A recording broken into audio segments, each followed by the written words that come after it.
TF1, Le grand direct des médias.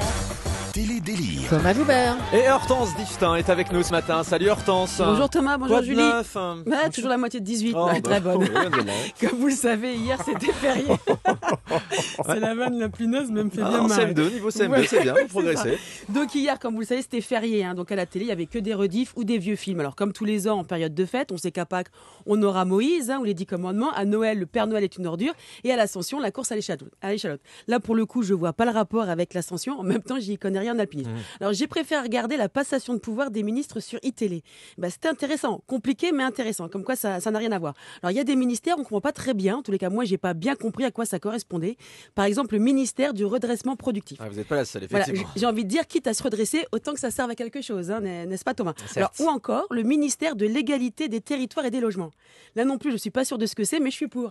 Moi, j'habite dans le 9-3 et le jour où ça sera autant la classe d'habiter à Saint-Denis sur les Champs-Élysées, ce jour-là, c'est pas demain la veille. Alors, c'est bien un ministère de la recherche, mais ça serait aussi peut-être pas mal un ministère de la découverte. Ah On oui, sait pour une jamais. fois, ça changerait. Si un type trouvait quelque chose en cherchant, ça peut arriver, sur un malentendu. Il va où? Il sait pas. Voilà. Alors, j'ai aussi découvert un autre mot, républicain. Je ne l'ai jamais autant entendu que ces dernières semaines. En fait, on peut le mettre à toutes les sauces. Ça fait bien, ça fait chic. Un soleil républicain, comme aujourd'hui, les valeurs républicaines, l'ordre républicain, le ménage républicain et mes vœux républicains. Alors le matin, il y a un ministre à la passation de pouvoir.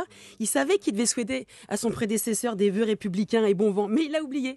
Il a souhaité au ministre sortant ses meilleurs vœux de tranquillité. C'est sympa de souhaiter la tranquillité à quelqu'un qui vient de perdre son job. Ça, c'est sûr que pour être tranquille, il va être tranquille. Ensuite, qu'est-ce que vous avez vu? J'ai vu aux infos de l'A2 la campagne de sensibilisation contre l'alcool au volant de la sécurité routière. Il distribuait des éthylotests sur les aires d'autoroute. C'est bien, mais enfin. Les gens le savent qu'on roule bourré quand même.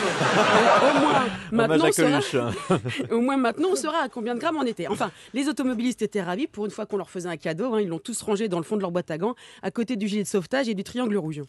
Et hier soir, il y avait un beau programme sur M6. Oui, super. J'ai regardé en deuxième partie la finale de La Belle et ses Princes presque parfaits.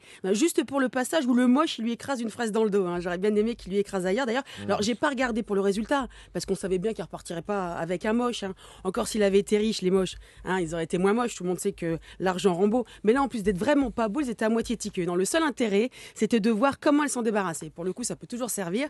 On n'est jamais à l'abri d'un moche. La Belle et ses princes presque charmants, parce que les princes presque parfaits, ça c'est le dîner, c'est autre chose. Excusez-moi, Merci bye. Hortense, c'était Télé-délire. On vous retrouve la semaine prochaine dans le grand direct des médias.